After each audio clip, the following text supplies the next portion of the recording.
LiSTNR production. Hey, Bension Siebert here with your afternoon briefing. Taylor Swift has wrapped up her massive Eras tour in Australia, closing out her final sold-out show in Sydney last night after performing the biggest shows of her career in Melbourne just over a week ago. But what happens to cities like Sydney and Melbourne, and smaller cities like my hometown of Adelaide that occasionally gets to host massive artists, after a megastar like Taylor Swift picks up and leaves?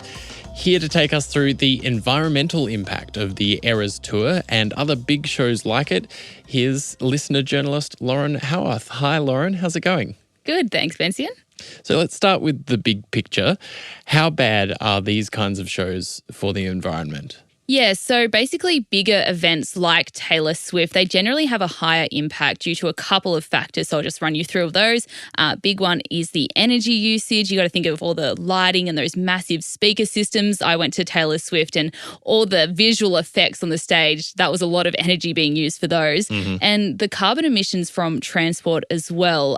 I spoke to Liam Taylor from Planet Ark, and he told me that there have been a few studies actually which shows that most of the emissions from transport, even when you've got international acts flying over to places like Australia, actually comes from the audience. And there was this stat out today that apparently for the Sydney Eras Tour shows, up to 45% of concert goers and those who didn't have tickets but stood outside the stadium, they came from interstate and overseas, which is nearly half of the audience there.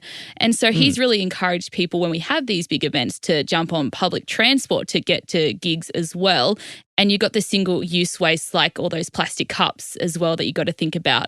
But there are a few musicians that are actually really trying to tour in a more environmentally friendly way. And one example of that is Billie Eilish and her Happier Than Ever tour, which was a couple of years ago. So I'll just bring in Liam to explain a bit about that. So Billie partnered with an organisation called Reverb ahead of that tour, and they really tried to reduce their overall impact. And they did things like offering plant-based meals at all of the concerts, eliminating single-use plastic water bottles and making water fountains available, and also generally raising funds for climate projects and trying to offset the impact that they do have. And another big example that I'm sure you might have heard of is Coldplay. So essentially they want to one day have their entire tour just powered by completely renewable energy. And they even use energy from dancing fans to power some of their shows. So here's the band. Yeah. Have you seen that at all? No. The people dancing on the dance floor and it's like all kinetic energy and it's just powering the show. Oh. It's like pretty incredible. Wow. Yeah. Well, I'll bring in the band's tour manager, actually, Phil Harvey, and he spoke to the BBC about how they powered Wembley Stadium using some of this technology. So we kind of had to invent the world's first tourable battery. It's actually made of 40 recycled electric car batteries, and it's got a 1.67 megawatt capacity, so that's enough to power the entire show. That's just blown my mind. What's great about the battery system is that we can power it with all sorts of different energy sources. So we use biodiesel generators, which is hydro-treated vegetable oil. That's one of the main ways. And bicycles? If people want to work out whilst they're here, they can help generate some energy? Yeah, and kinetic energy floors where the fans can actively get involved and power the show. Yeah, so that's a pretty fun way to power a show. Everyone dancing and on their spin bikes, getting the show going. That's amazing. Yeah.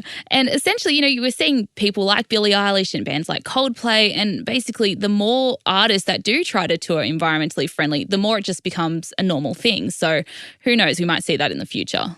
Cool. So how big is the cleanup generally when these massive acts come and go? Yeah, so there's obviously a bit of a cleanup. And I remember when Harry Styles came to Australia last year, one of the big things was the feather boas. And I know with Taylor, there's a lot of sequins around. And I remember with the feathers from the feather boas, people cleaning up saying that they could still find them months after he'd already left Australia, which is, not great for the environment, obviously. That actually reminds me of a show that's been quite famous in Adelaide at WOMADelaide every Fringe, which is called Place des Anges, which is this amazing show where there's like thousands and thousands of people in the crowd and they drop tons, I think, worth of white feathers as these acrobats are kind of sliding across in the air. So that's the feathers. What about the cups that people drink out of?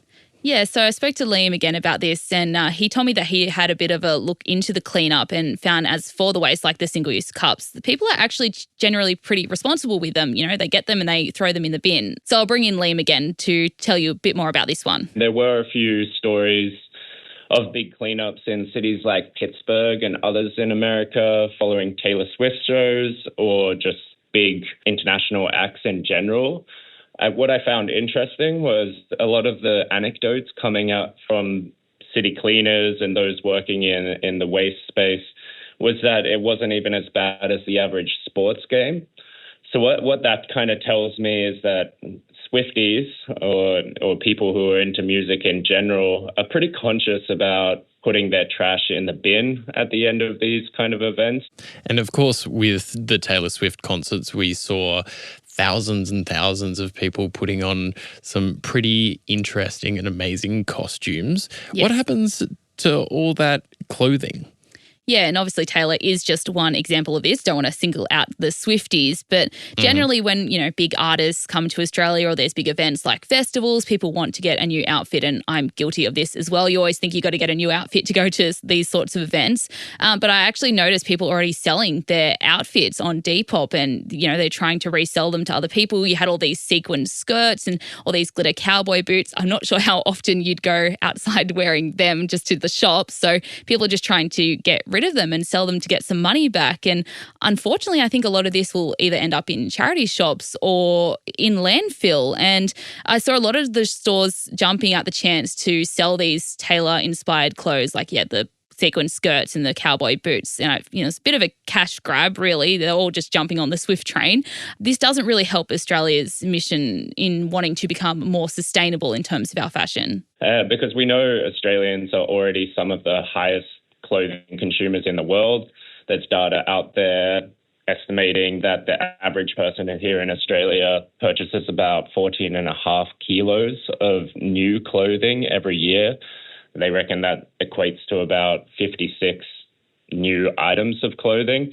And that's just completely unsustainable and kind of reflects a society that has become increasingly consumeristic and influenced by these fast fashion trends. So the upshot of this, I guess, is that we should be wearing cowboy boots and sequins to the shops. Yes. A friend of mine has actually been making a large amount of money doing Taylor Swift friendship bracelets, selling those on the internet. She's actually had to get herself an ABN and register as a business owner because of this. So what happens to all these thousands and thousands of friendship bracelets? Yeah, and I think that's one of the concerns and one of the thoughts that I had when I started looking into this, because they're obviously the little friendship bracelets are made out of these plastic beads and the gemstones. And for the arts and craft industry, great for them because they're getting all these sales, but it's not so great for the environment. There are concerns that all these friendship bracelets could just end up in landfill, but it is hoped that Swifties hold on to them because it is a big trademark of the show that everyone swaps these friendship bracelets and everything. So hopefully they keep on to them and they don't end up in the bin. Well, I should say that my friends' friendship bracelets are incredibly high quality and I'm sure people will keep them for life. Yes. But I'm not really a Swiftie if we're all being honest here. And I didn't go to any of these Taylor concerts, but I did go to a friend's birthday over the weekend. At one point, they decided to shower me with glitter and I'm sure I'll find it somewhere on my face months from now. Yes. But what about all that glitter that people wear at these massive music events? Yeah, I went to one of the Taylor Swift shows and a lot of people wearing glitter on their faces, and even festivals, you always see people glitter all over them on their clothes, and it is a very popular fashion accessory and it's, it's fun and sparkly, but I don't think people realize that it can have potentially harmful effects on the environment and actually even ourselves. So I'll bring in Liam for this one. Most glitter is made of plastic and, people stick it to their bodies, to their clothes, etc., but it washes off really easily in laundry or when you're having a shower, and that obviously gets into our waterways and potentially all the way out into the ocean.